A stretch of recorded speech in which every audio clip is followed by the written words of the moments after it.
Welcome to the All Things Strange podcast.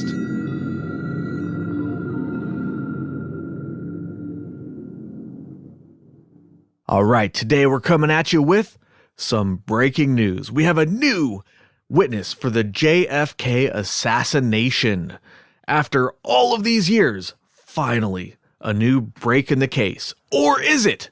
Well, let's talk about it. This is a witness named Paul Landis. He was a Secret Service agent at the time of the assassination and was with the president when the president was shot. Landis is now 88 years old and is telling his story for the first time via book. That's right. He has stayed silent all of these years so that he could write a book so many decades later. Some people are immediately skeptical because anytime a witness is trying to sell a book, it's a little sketchy, there's financial gain there, but we got to take it with a grain of salt. But anyways, let's talk about what some of his claims are. The book isn't even out yet, so we don't know. By the way, the book is called The Final Witness. Sounds like a sci-fi movie. The Final Witness. Or maybe one of those religious things. Aren't witnesses Jehovah's Witnesses? I don't know, whatever. But he's telling a story for the first time, and let's get into it. We don't know exactly everything that he's saying because, like I was just getting into before I interrupted myself, the book is not out yet. And based on what I'm seeing so far, I'm not sure you need an entire book. I'm not sure what needs to be said that would take that many words, but let's get to it. So he's saying that he took the bullet from the car and put it on the stretcher with the president's body. This is a little strange because that bullet was found on a different stretcher. But before we get into that, let's just, in case anybody is not familiar with the JFK assassination, let's just briefly, what are we talking about here and why is this important? Well, the Warren Commission investigated the assassination, and they came to the conclusion that the Texas governor named Connolly, who was also in the vehicle, and the president were both hit by one bullet.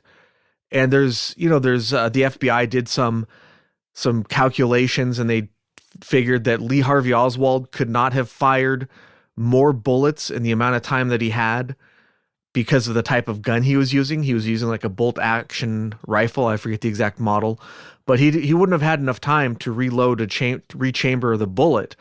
That in and of itself is debated. We won't get into all the nitty gritty right now. We're just talking about Landis's stuff, but also one of the major controversies about the assassination is whether or not there was one gunman or multiple gunmen, because witnesses claim to see a gunman on the grassy knoll. Witnesses claim to hear multiple gunshots, and a lot of people think that Lee Harvey Oswald was just the fall guy. He was set up to take the fall while some other nefarious organization, perhaps the CIA, were the real people behind the assassination attempt. And they probably figured, assuming that's true, well, they're never going to stop investigating unless they have somebody to take the fall. It's typical fall guy scenario, right? The Warren Commission says it was only one gunman, one bullet. Many, many people believe it was not, and there was even an entire movie made about it that you can check out. People say that the movie itself bends a lot of the evidence, sort of twists things and distorts things. I don't know. We're not here to talk about that movie, which actually had some major actors in it and stuff too, by the way. So it's not like one of these fly-by-night documentaries. It was actually a real movie. Let me see. Who was behind that again? I think it was Kevin Costner. Let's see. JFK movie. I got the googly machine here. Let's see. On imdb.com. It's been so long since I've seen this movie. Yeah, so it's Kevin Costner, directed by Oliver Stone. That's right. And it was written by Jim Garrison and Oliver Stone and Jim Mars. And when it came out, it has a bunch of other big stars in it, like Gary Oldman, Jack Lemmon, some other big names that you may or may not have heard of. But when this movie came out, it made some serious waves. Like, it was a pretty big deal back in the day. But let's not get bogged down too much in the movie. So, point is, there's a big disagreement between what a lot of witnesses say and what the Warren Commission said happened. Now, the assassination itself happened on November 22nd, 1963, in Dallas, Texas. JFK was hit in the head and neck, and John Connally, the Texas governor, was hit in the back. Now, a bullet was found on Connally's stretcher, which supported the single bullet theory. The idea being that the bullet was lodged in Connally and somehow fell out and was on the stretcher. This bullet was a clean bullet. It did not look like it had hit targets. Some people say that it had not looked like it hadn't even been fired out of a gun. I don't know. I don't have the bullet, and that's not even the point we're going with right now anyways. But just this bullet is a whole other conspiracy theory. People don't know how it got there, what it was doing there. People think that it was planted there.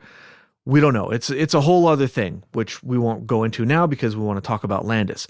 But Nurse Hall, who was there at the time, said, "I could see a bullet lodged between his ear and his shoulder. It was pointed at its tip and showed no signs of damage. I remember looking at it. There was no blunting of the bullet or scarring around the shell from where it had been fired. I'd had a great deal of experience working with gunshot wounds, but I had never seen anything like this before. It was about 1.5 inches long, nothing like the bullets that were later produced. It was taken away, but never have I seen it presented in evidence or heard what happened to it. It remains a mystery." So she's saying there is a bullet you can find online that is presented as, the bullet, but she's saying that's not the bullet I saw. I saw a completely different looking bullet.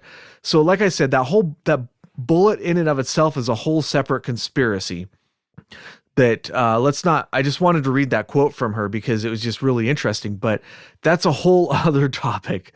What Landis says is that he found the bullet in the car. It was on the seat behind the president. And why is this such a big deal, might you ask? Well, if this is true, then this could not have been the same bullet that hit Connally. He says he took the bullet, put it on this president's stretcher so that the evidence could stay with the president. And some people say that that's a completely ridiculous thing to do. But on the other hand, the situation that day was a complete chaos. Everybody was taken by surprise. Everybody was running around like a chicken with their head cut off. Not Mike the headless chicken, who was fine when his head was cut off, apparently. But it was complete chaos. So it might seem like a completely bizarre thing to remove evidence from a crime scene, but on the other hand, in light of the chaotic situation. And apparently the scene was not secured, which Landis says, which is really crazy for like the most high profile crime ever in the United States to not have a secured crime scene. He said he wanted to keep the evidence with the president. So that kind of makes a little bit of sense. Now, there was no bullet found on the president's stretcher. There was a bullet found on Connally's stretcher, which again, may or may not have been fired out of a gun. We don't know. That's a whole other topic. But Landis believes that this bullet may have somehow worked its way over to Connally's stretcher where it was found. There's also the possibility that the bullet on the president's stretcher was completely taken away and a whole new bullet was put on Connally's stretcher. It's possible it was moved by hand from the president's stretcher to Connally's stretcher. There's any number of possible scenarios that could have happened. We don't know for sure what happened, but this new testimony suggests, if this is true, there's a lot of people who don't believe Landis for various reasons. For example, why did he wait so long? Why is he trying to sell a book? Et cetera, et cetera. There are plenty of skeptics of this particular testimony. But if Landis is telling the truth, then this disproves the Warren Commission's finding of the single bullet, because this bullet could not have physically hit both men. So this is pretty exciting testimony, pretty exciting stuff. A new break in the case after all these years. Everybody's super excited about it. I'm excited about it, and I'm not even like super into this particular conspiracy theory, but this would prove the conspiracy that the Warren Commission was wrong and leads to all other possibilities being true, such as multiple gunmen, involvement with the mafia and the CIA, which does appear to be the case. For example, Lee Harvey Oswald was shot by I think Jack Ruby. I didn't take notes on this, but I think it was Jack Ruby shot him while he was in police custody. They were just walking him from point A to point B. He was in shackles or whatever. He walks right up and just pops him with a gun and kills him. So the mafia was definitely involved in some way. And it's really weird because why would the mafia want to kill somebody unless it was to help cover something up or somebody paid them to? The whole case is weird. We should do an episode on it. But in the meantime, I wanted to cover this because it's probably going to be a long time until we get around to doing the JFK assassination as a regular case file. But I wanted to do a quick little breaking news snippet for everybody out there, just to cover it briefly because we won't be able to cover it on the main show. But until next time, that's all we got for you. If you want to catch our regularly scheduled episodes, you can catch those live. Right now, we're doing them on Discord. You can find that in the description. There's a link. You can just go click on the link and you can sign up for our Discord and check out our live shows there. I am still working on a video format I want to do, but for now, we are just audio only. If you're not familiar with Discord, it's basically a chat room that was set up originally for gamers, but now anybody and everybody uses it for all sorts of things. They have text channels, audio channels, and video channels. Do they have video channels? I'm pretty sure. I don't know. We don't use video, but they have audio and text, and we're on there. If you want to come and say hello to the hosts, come in, pop up and say hello, and we will probably be in there to say hello. The Discord goes straight to my phone. I have it on my phone, but you don't need to install the app to use it. You can also use it off of, a browser or a laptop. If you're trying to use it on a browser in your phone and you get something that pops up to say, download our app, all you got to do is click on your browser, enable desktop mode, and that'll probably fix that. I don't know for sure. I've never tried that, but that might work. Anyways, thanks for listening. Catch you next time. Keep it strange.